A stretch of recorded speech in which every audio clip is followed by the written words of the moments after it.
கர்த்தராகிய இயேசு கிறிஸ்துவின் நாமம் மகிமைப்படுவதாக. அவர் நம்மோடு கூட இருக்கிறார். அவர் ஜீவிக்கிறவராக, நம் வாழ்க்கையை நடத்துகிறவராக நம்மோடு கூட இருக்கிறார். துதி கனம் மகிமை அவருக்கே செலுத்துவோம். வாழ்க்கையில் இந்த நாட்களிலே யாரிடம் பேசினாலும் ஜெபிக்க முடியவில்லை, வேதம் வாசிக்க முடியவில்லை, வீட்டில் எப்போ பார்த்தாலும் பிரச்சனை, அல்லது வேலை இல்லை, சுகம் இல்லை, எல்லா பாடுகளும் எல்லாருக்கும் வந்து கொண்டே தான் இருக்கும். உலகத்தில் உபத்திரவம் உண்டு, அதை நான் உங்களுக்காக ஜெயித்தேன் என்று சொன்னவர் தான் நம்மோடு கூட இருக்கிறார். இதைத்தான் சங்கீதங்களின் புத்தகம் 107வது சங்கீதம் 14வது வசனத்திலே ஒரு வார்த்தையிலே நாம் பார்க்கிறோம். அந்தகாரத்திலும் மரண இருளில் இருந்தும் அவர்களை வெளிப்பட பண்ணி அவர்கள் கட்டுகளை அறுத்தார். அந்தகாரத்திலும் மரண இருளிலும் இருந்து அவர்களை வெளிப்பட பண்ணி அவர்களுடைய கட்டுகளை அறுத்தார். யார் அறுத்தார்கள்? தேவாதி தேவன் அறுக்கிறார். மனிதரை அவர்களுடைய அந்தகாரத்திலிருந்து, எதை பார்த்தாலும் இருள் தான், எதை செய்ய போனாலும் காரியங்கள் உடைந்து கொண்டே இருக்கும். யாராவது விரோதமாக கரங்களை உயர்த்தி கொண்டே இருப்பார்கள். ஒண்ணுமே வேண்டாம், வீட்டில் ஒரே இருள், வேலை கிடையாது, படிக்க வைக்க முடியவில்லை, வேதனை நிறைந்த ஒரு சூழ்நிலை. இந்த அந்தகாரத்திலும் மரண இருளிலும் இருந்து வியாதி, இந்த பக்கம் படுத்தா அந்த பக்கம் திரும்ப முடியல, இங்க கையை வச்சா அங்க திருப்ப முடியல, எடுக்க முடியல, பல வகையாய் வியாதிகள் அப்படியே உடலை நொறுக்கி கொண்டிருக்கிறது. இந்த அந்தகாரத்திலும் மரண இருளிலும் இருந்து அவர் வெளிப்பட பண்ணி கட்டுகளை அறுத்தார் என்று எழுதப்பட்டிருக்கிறது.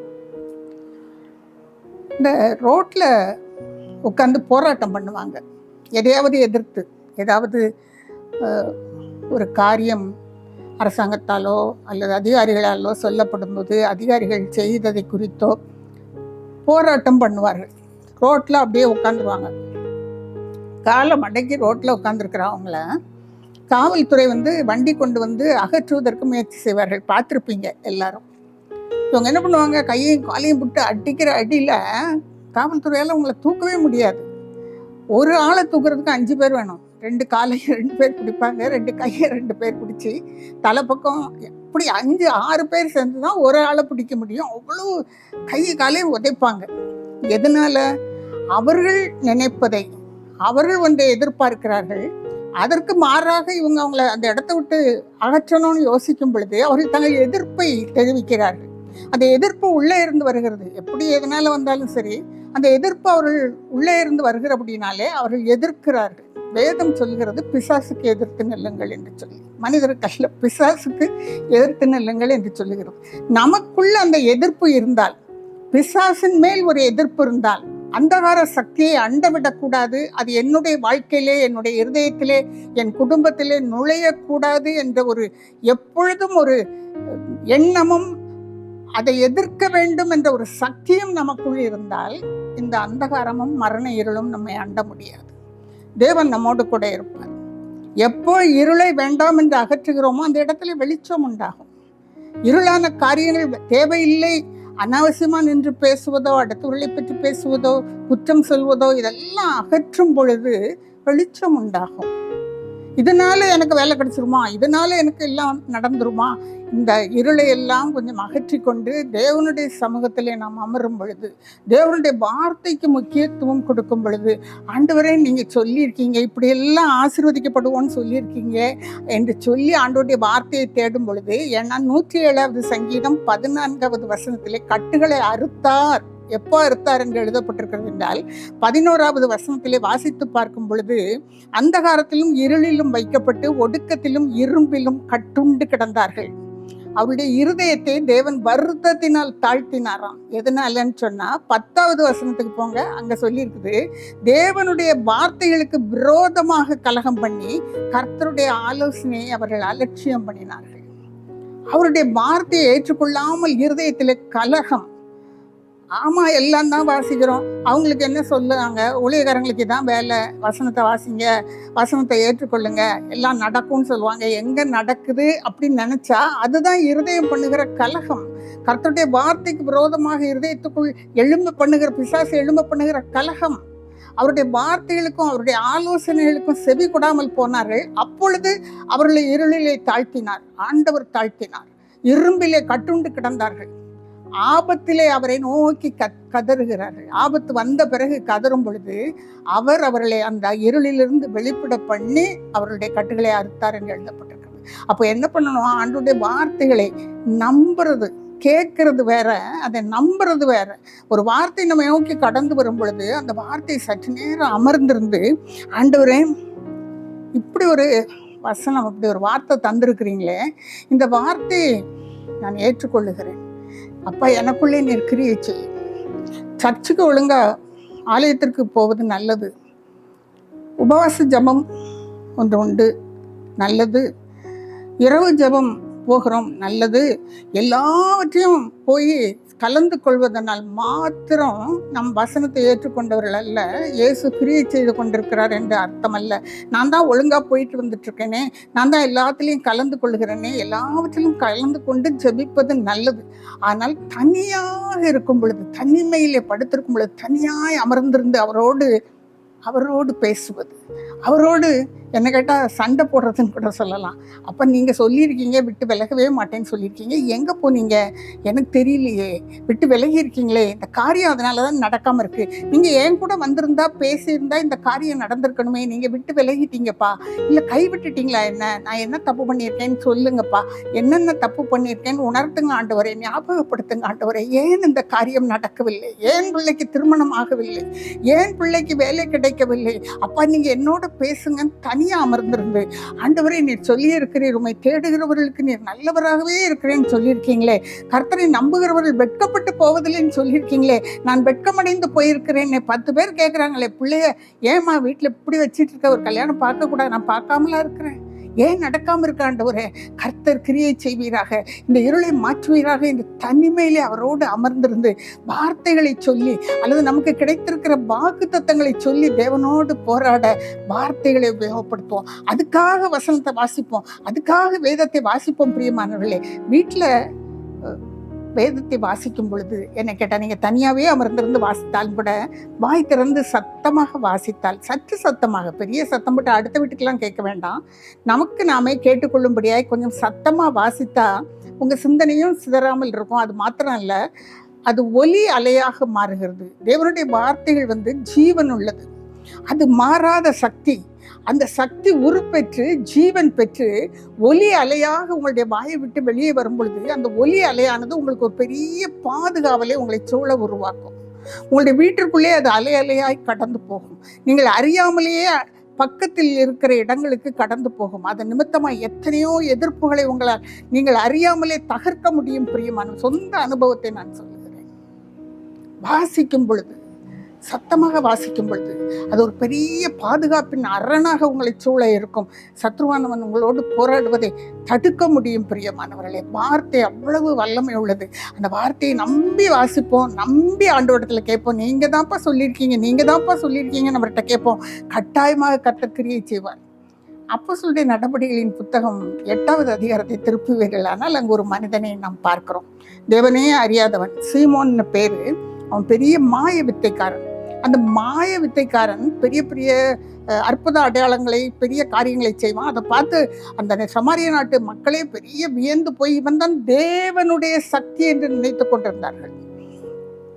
யாருடைய சக்தி? தேவனுடைய சக்தி என்று நினைத்து கொண்டிருந்தார்கள்.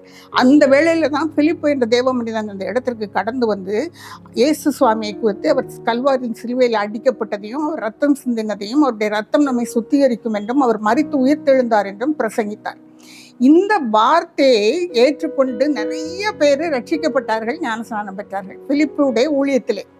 இதை கேட்ட பொழுது எருசலேமிலிருந்து, சபையிலிருந்து யோவானும் பேதுருவும் அந்த இடத்திற்கு அனுப்பப்படுகிறார்கள்.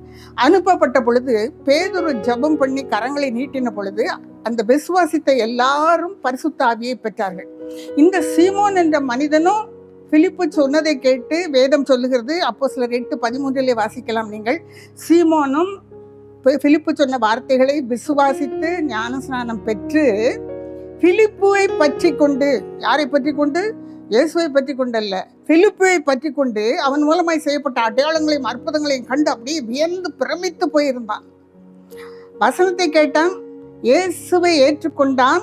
ஆனால் யாரையே பார்க்குறான்? பிலிப்பை பார்த்துட்டு அவன் மூலம் நடக்கிற காரியங்களே பார்த்துட்டு அவனையே பிடித்து கொண்டு. பேதுரு வந்த பொழுது பரிசுத்த ஆவியினால் எல்லாரும் நிரப்பப்படுகிறார்கள். இந்த கிருபை அந்த வேளையில பிலிப்பு மூலம் வெளிப்படவில்லை. ஊழியர்களை குறை சொல்ல வேண்டாம், ஒவ்வொருவருக்கும் ஒவ்வொரு கிருபை ஏற்ற வேளைகளிலே ஆண்டவர் வெளிப்படுத்துகிறார். அப்படி பேதுரு மூலமாக அபிஷேகம் நடக்கும் பொழுது இவன் போய் அவர்கிட்ட பணத்தை கொடுத்து இந்த வரம் எனக்கும் வேண்டும் என்று கேட்கிறான். அவர் சொல்றாரு, கர்த்தருக்கு முன்பாக உன்னுடைய இருதயம் செவ்வையாய் இருக்கவில்லை என்று 21வது வசனத்தில் எச்சரித்து விட்டு, நீ பாவக்கட்டில் இருக்கிறாய், பிச்சிலே இருக்கிறாய், கசப்பான பிச்சிலும் பாவக்கட்டிலும் அகப்பட்டிருக்கிறாய், உன்னுடைய பணம் உன்னோட நாசமாய் போகட்டும் என்று சொல்கிறார்.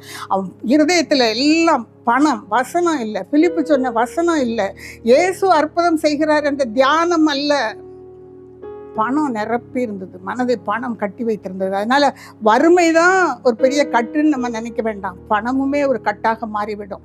ஒவ்வொரு வினாடியும் எப்பொழுது வசனத்தை பற்றி கொண்டு ஏசப்பா செய்யுங்க ஏசப்பா செய்யுங்கன்னு கெஞ்சிரமோ கர்த்தர் கட்டாயமாய் நம்மை சந்திப்பார். பிரியமானவர்களை கட்டாயமாய் சந்திப்பார். இயேசு நடந்த இடமெல்லாம் அற்புதங்கள் தான் நடந்து கொண்டிருந்தது. வீட்டில் போனார், யவீருடைய மகள் தலித்தா கூமி, எழுந்துரு என்று சொன்னார். சிறுப்பிள்ளையே எழும்புன்னு சொன்னார், எழும்புனா. தெருவில் நாயின் ஒரு விதவை மகனை சுமந்துக்கிட்டு வாரா, இறந்து போன மகனை சுமந்து கொண்டு வருகிறார். என் தேவனுடைய கரம் அங்கேயே இறங்குகிறது, தெருவிலும் இறங்குகிறது. பிரியமானவர்களே, அந்த இடத்துலையும் கட்டுகளை அறுத்து போட்டு அந்த வாலிபனை இறக்கி தாயுடைய கரத்திலே ஒப்படைக்கிறார். கல்லறையால் மூடி வைக்க முடிச்சுதா? லாசருவை பெரிய கல்லை வச்சு அடைச்சிருந்தாங்களே, மூடி வைக்க முடிஞ்சுதா? அங்கேயும் மரணம் தேவனுக்கு முன்பாக மண்டியிடுகிறது. லாசரு வெளியே வந்தான். ஆண்டவர் செய்யாத அடையாளங்கள் இல்லை. அவர் சித்தம் உண்டு என்று சொன்னால் குஷ்டரோகம் ஓடிப்போனது, கண்கள் திறந்தது, எல்லாவற்றையும் எல்லா கட்டுகளையும் அறுக்க வல்லவர் அவர். இதை தியானம் செய்கிறோமே, நம்ம வீட்டுக்குள்ளே அதில் என்ன இருக்கோ அதை அவருடைய கரத்தில் ஒப்பு கொடுத்து நம்ம தனியாக உட்காந்து, ஏசப்பா கண்ணு சரியா தெரியல, கண்ணு தெரியட்டும் ஆண்டவரே, என்னால் வலி தாங்க முடியவில்லை ஆண்டவரே, இந்த கட்டுகளை அறுத்து போடும், பிள்ளைக்கு சுகமில்லை, தேவனே உம்முடைய நாமத்தில் இந்த கட்டுகளை உடைக்கிறேன் என்று சொல்லுங்கள். ஆண்டவரை விசுவாசிக்கிற நாம், நமக்கு தேவனை விசுவாசிக்கிறவர்களுக்கு கொடுக்கப்பட்ட அடையாளங்களாவன் என்று எழுதப்பட்டிருக்கிறது. நமக்கு கொடுக்கப்பட்டிருக்கிற அதிகாரம் அது. ஆண்டவருடைய நாமத்திலே பிள்ளையின் வியாதி அகன்று போகட்டும் என்று ஜெபம் பண்ணுங்கள். கர்த்தர் அப்படியே உங்களுக்கு அந்த கட்டுகளை அறுத்து போடுவார். பிரியமானவர்களே, ஏன் தெரியுமா? அவருக்கு கட்டுகளை அவிழ்க்க யாரும் வர வேண்டிய தேவை இருக்கவில்லை. லாசருவின் கட்டுகளை அவிழ்த்து விடுங்கள் என்று சொன்னார்.